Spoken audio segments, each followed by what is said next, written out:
Hey, what's up? I'm Lee Roby, and you are here to witness the resurrection of Lee After Dark. Why? Because there's more to being a business leader than just business nagget. So here's what we're doing. Each episode, one brave entrepreneur ejects the elevator pitch and just gets real with us for a while. So today I'd like to welcome my friend Roby Thomas. Roby, how you doing? Better than most, can't complain, won't complain, Lee. There you go. It doesn't do any good. I tell people I'm not even authorized to complain, so why bother, right? That's But I just gotta say for those people who are joining in that I had posted today, hey, I'm going to resurrect this podcast, and I'll get into the details maybe in another episode of why I chose to do that. But I did, and I put out there who wants to be a guest, and Roby steps in and is just like, yeah, I'll do it, cool, and he's on my calendar for the same day. I don't even have my office cleaned up yet, and I'm just like, all right, sweet, let's do it. So, as they say, pardon the dust in the background. By next episode, I may have it cleaned up, and I may not. You guys probably don't really care anyway. Uh, Now, getting back to business, the rules of the show are simple. For the next 20 minutes, Roby, you can talk about anything in the world you want to talk about except for your business. Cool? After that, absolutely. you have up to 5 minutes to pitch up a storm. We want to hear all about your business at that point, who you're looking for, where people can contact you, all the normal stuff you hear on these podcasts, right?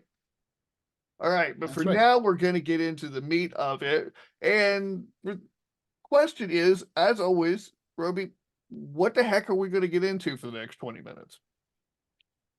Um, Personal challenges, when you're starting out, especially if you don't know what you're getting into, um, personally and and with entrepreneurship. Okay, Um, my backstory. How do you want me to go? You have any particular format? I just want me to just just run with it, man. You got it. okay. You got the football, just run. Okay, so I'm basically from India, southern India, and straight out of college, I started my software company with no exposure. Just had a burning desire. I started it. I had a cell phone and a yellow phone book, and I I started a business, and I was pretty successful over there. Um, and then I fell in love with this wonderful person, and I married her. And thankfully, she married me. And the Glad that next thing, worked out that way. I'm glad, right? And the next thing I know is she got an invitation from an American company to come to America. I don't know anything about American and the immigration system. So I just want to make her happy. And I say, okay, go for it. And I drive her to the interview, hoping and praying that she will not get selected because here's me growing at a fast clip with my entrepreneurship over there. My dreams coming true. I have a few thousand clients. I'm praying, I'm literally praying that she doesn't come through. And out of I think they interviewed like 40 people. She's one of the three or four, and she gets selected. So here we go. The next thing I know, I'm like, you know what? They better be paying for your tickets if they want to take you. Couple of weeks later, the tickets are ready and she's ready to go. So I'm like, I had to make a tough decision. We got married, just got married, and I'm like, we go or we don't go. So to enable her dream, I said, you know what? I'm going to pause my career. And if it's that important to you, I'll come with you because we just got married. I didn't want to leave her alone. Um, so we boarded the flight, we came here, and the next thing we know is there's a recession. We don't know what a recession is. We don't know what a recession is because back in India, since 1947, we have always been in a recession, Right. right? We don't know what a recession is. Um, but I couldn't get a job, I couldn't get a visa, and it was a cold winter. And next thing we know, she's pregnant. So now I can't go back, can't leave her alone, have to move forward. So my thinking was, I got wet and I mean, I got drenched in the rain. I might as well take a nice shower. Okay. So I dig in as deep as I could go. I sold my business and everything. And I prepared mentally to raise my child. So we had a son, and then I started focusing on my family. And she continued to work and put food on the table and taking care of the house and all that stuff.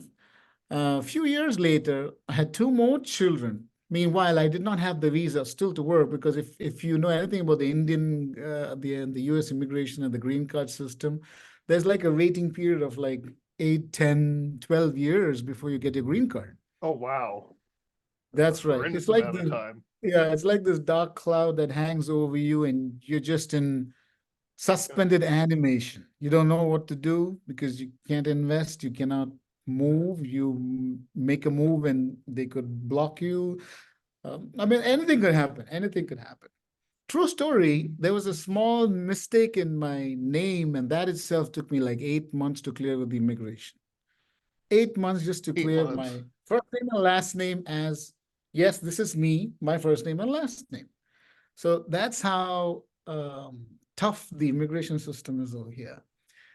After I got my green card, and I think that was like 5 years since that time, and someone told me, hey, you know what? Why don't you get into real estate? Because if I had to go back into IT, I have to retool everything from the beginning, and I have three screaming babies by then, and there's raising, and I'm paying like $2,000 per month per child for daycare. And it got to a point where like it makes no sense to go find a job because all you're doing is paying a nanny. So it's a chicken and the egg thing. It was tough. Mhm. Uh, it was really tough. And during that time, man, that's a segue too. I got a marketing advertisement somewhere in my mail or in my Facebook feed or something, and I went for a conference in Orlando, and that's where I met Lee. That's where I met Leo. Yeah, This you. guy. Okay. Okay. Yeah. Yeah, Absolutely. yeah, yeah. And Yeah. I was so Kidding you. I impressed. There's only one business card I saved from that entire conference, Lee, and that was yours. real for real. Oh, Okay. I threw away everything else. There's something unique about you, the way, I mean, even in that conference with all these unique people over there, you had a unique way of branding yourself. It was so original, it was so refreshing, and I kept it.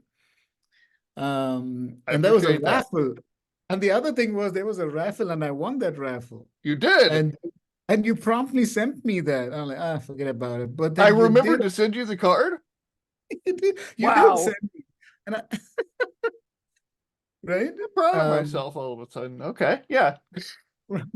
right? And then, so coming back to the income part of it, someone told me that, you know what, you get into real estate because it's low cost of entry and it gives you some time to take care of your family and, do business. Well, I didn't know anybody here and I don't know what real estate is. My background is IT and I had to reinvent the wheel all over again. But as always, I jumped into it. I got my license and I did like, I just worked my tail end off. I just worked my tail end off and it slowly worked for me. But what I was trying to convey through my story basically was the challenges as you're coming to a new country, you don't know anybody, you don't know what to do, you have no contacts, you don't know the wavelength of, how to interact with people. Um, and but it's totally doable if you have your mind set on things and you have clarity. That is what I want to do. And every time, every chance I get, I share my story or a piece of it to somebody who's struggling because they think their struggle is the biggest struggle in the world. Everybody's struggle is the biggest struggle in the Sure. world, right? Right. And and another thing that happened to me during the pandemic, my mother had fourth stage bone cancer, and I couldn't Oh, go to India because they shut down India completely. Um, but back in India, there were like 1,200 people for her funeral, except me. And that was tough on so me. sorry to hear that. Thank you so much. But um, after it took me a year and a half to, to come back from that pain and that healing. But during that time, what I understood was, she would want me to shine and share what you could be to the best ability wherever possible in every field. So I'm like, I'm going to share my story with every single person I can get to. And the bigger the platform, the better, with expecting nothing in return, which that is what I challenge myself every day with. Um, I wake up at 4:30 a.m. in the morning and I sleep at 9:30 p.m. And I raise three children. I drop the kids to school. I cook, I clean, I shop, a grocery shop. I do everything possible without losing my focus, um, because that's what I think we are called to do, to be the best that we are, and share that to everybody around, because you don't have to measure ourselves with somebody else. You can be who you are, but as long as you can share who you are, and this is the other thing which I understood, people suffer in silence. So true. So, and I think people, as long as you can open up about your vulnerable situations, I think people can identify with that and grow from there, whatever situation they're in, Absolutely. Yeah. So I'm still facing challenges with my two teenagers and a little guy who's 8 years old, and the challenges of business. Um, you know, but I enjoy every minute of it, and I look forward to meeting people like you. I do not look for volume. I look for quality in people, and I'd like to make lifetime relationships. That is the gist of my conversation I wanted to convey. Awesome. And such meaningful and valuable challenges. I love that you put it that way. I think that the best things that come out of life do come from challenge and are challenges, raising children, starting or growing a business. Those things take enormous effort and there's a lot of suck to them too. But that's something that makes them so worthwhile. And so I'm really, really honored and humbled to hear your story and how that's panning out and it is panning out for you.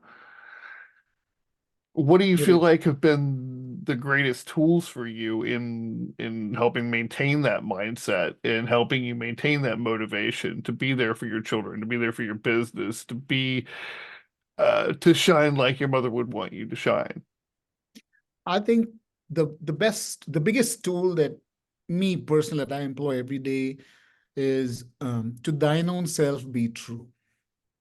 Because we're it's always been the case where we try to be or emulate somebody else's success in some shape or form, because we're Mhm. bombarded with these advertisements and marketing and messages that are so overpowering and overstimulating our senses and our mind that we lose focus, and we from the time we wake up to the time we sleep, we're swimming in miscellaneous. That's all we see. It's That's a miscellaneous good way every of putting it. Yeah. right. Swimming in And miscellaneous. miscellaneous, yes. And I got clarity because of the pain that I was enduring, that I had to force myself to focus on, why am I spending my time on miscellaneous? That's the number one question I ask myself every day. Every single waking hour, am I spending my time in miscellaneous, or am I purpose driven? Even if I Okay. make one phone call today, and if that phone call was made with intent, I have done my job. That's it. That's all that I need to do. So Is that my something you tracked over a period of time?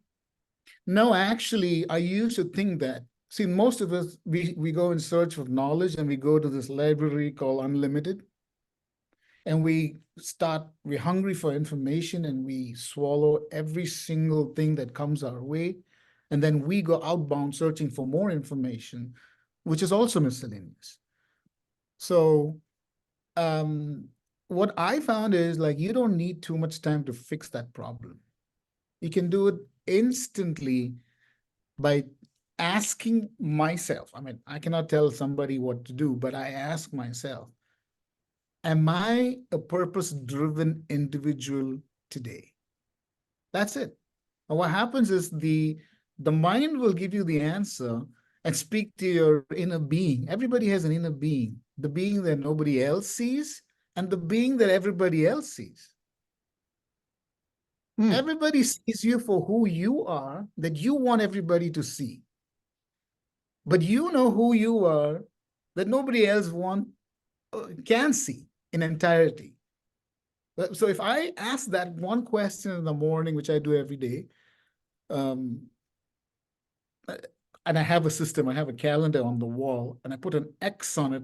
And when I put an X on it, that triggers my system, which is, are you a purpose-driven person today?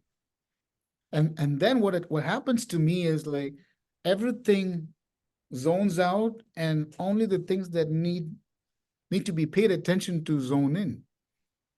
Um, and the radio doesn't affect me, the news doesn't affect me, um, the the negative information that you're flooded with doesn't affect me. Nothing affects me at that after that point because I'm in the zone. Okay. I read somewhere long back, somebody interviewing Dale Carnegie, and they asked him what was your secret to success, and you know what he said? He said, I'm able to focus on one thing for 7 minutes. And I've tried it personally, and I cannot focus for more than two. 2 minutes, and I'm not true. 2 Sure. minutes, and my brain is giving me all fuzzy, like, oh, did I turn off the heater? Mm. Is my, you know? So this is our challenge. And miscellaneous is my enemy. Miscellaneous equals Satan. Right, right. Something I want to touch on before it falls out of my head is that you said you're asking if you are being a purpose-driven person today. And that strikes me as very relevant because so many of us get caught up in, well, I messed up yesterday and I messed up the day before that, and I've been unorganized and I'm a disorganized person and so forth. All of that's in the past because, what I hear you saying is that today I can choose to be different. I can choose to live a purpose-driven day, not worry about yesterday, not worry about tomorrow, and taking on the burden of, well, I have to be this way forever, but just today. And narrowing it down today is much more manageable than worrying about the past or the future.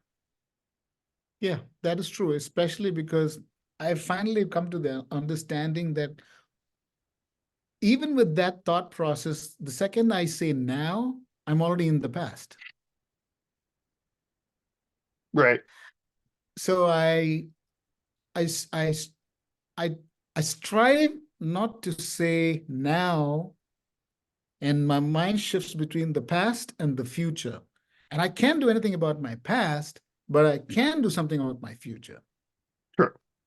So I focus. So that itself brings me back to focus, which is I don't need to worry about what I cannot do, but I can do something about the focus on the future. And that's only one thing. That's the future. Fantastic. Fantastic. We are going to move on to the business phase of this in just a moment. Before we do you have any final thoughts that you'd like to add in terms of this? It's been a delightful discussion and quite an insightful one as well. Thank you.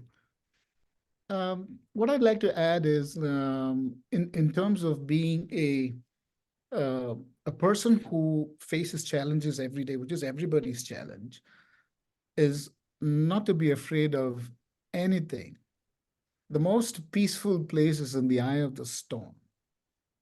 And not to sound very cliche, um, if I or any individual can go face the storm or run into the storm, you'll be okay. You'll be just okay. You don't need to know anything. You don't need to study 200 books just to have a curious mind. And even if the other thing is, I mean, I have three children. Most young people I speak to are scared to get married. I'm very scared to get married. Um, but when I look back at my own personal life, every single decision I took was not knowing where I was going.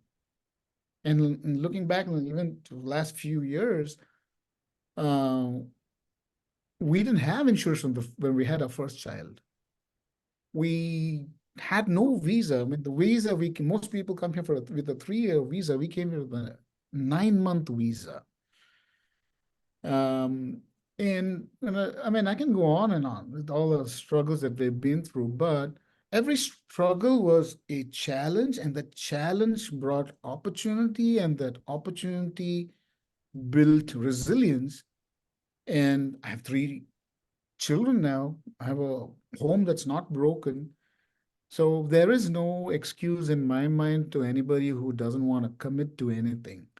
So to cut apart from the mainstream of what other people think, I think is the main thing for a young person to settle down, get married, and make a commitment. Basically, it's accountability. We are afraid of being accountable to ourselves and to the partner. That's what I understood. Nobody wants to be accountable. So I think you can be more uh, efficient and productive as long as you can find somebody you can be accountable to. Absolutely, absolutely. As a quick aside, how long have you been married now, Roby? Um, we got married in 2006. So Well, that's you better answer quicker than that. Your I'm wife bad at watches that. it. She go, I'm bad, I'm bad at dates, but yeah, yeah. 2006. Well, that's yeah, okay, yeah. Uh, Carla and I will be celebrating our 25th anniversary this year. Congrats, In Robbie. July, yeah, 25. So we've both got plenty of practice for sure. Yeah. Absolutely. So, and just as a quick aside to everybody, Roby and I met at a Dan Kennedy event in 2018. I had written the copy for the event. I went down there and we had the good fortune of meeting and talking, and we're still connected today. So, yay for the power of marketing and the internet. That's what I gotta say. So, Yeah. let's go ahead and segue then to the business portion of this thing. This is the part where you have up to 5 minutes. People usually don't take that long, but you can if you want to just tell us about your business, where people can get a hold of you, who you're looking to hear from. Just pitch up a storm. The floor is yours, my friend. My name is Robbie Thomas. I live in the Bay Area. I do residential and commercial real estate. And I'm also helping people with life coaching on the side. And if you need anything at all, just even a conversation, if just to have a conversation, give me a call. My number is 510-374-2264. You can always text me anytime. If I don't respond, I'm definitely in a meeting or taking care of my children. I will call you back and leave a voicemail for me. Thank you. Fantastic. Is it okay if we link to your LinkedIn profile here on the show? Yes, absolutely. Absolutely cool. I'd love for people to connect with you there too and see what you got going on. Any final thoughts? I guess it would be Um, final thoughts. no, I just say people are preparing for a recession, and there's a lot of anxiety among people. Even my clients, a lot of people are being laid off. I say, don't worry, because I've never had a job ever. I've always been an entrepreneur, straight out of Good for college. you. Solid. Um, and yeah, it's not easy, but everything good is not easy. So I say just go for it and be brave. Thank you very much. And Rob, I was Robbie. I've been calling you Roby the whole time. I'm so sorry. I didn't mean this. That's It fine. happens, right? But okay. Well, thank you for anyway for putting up with me. We are out of time. If you want to find out more about me and the magical things I do, you can check me out at leerowley.com. And if you like this episode and you want to hear more, you go to leeafterdark.com. Subscribe to the YouTube channel there. Until next time, this is Lee Rowley with my friend Robbie Thomas saying be present and be well. See ya. See you. Bye.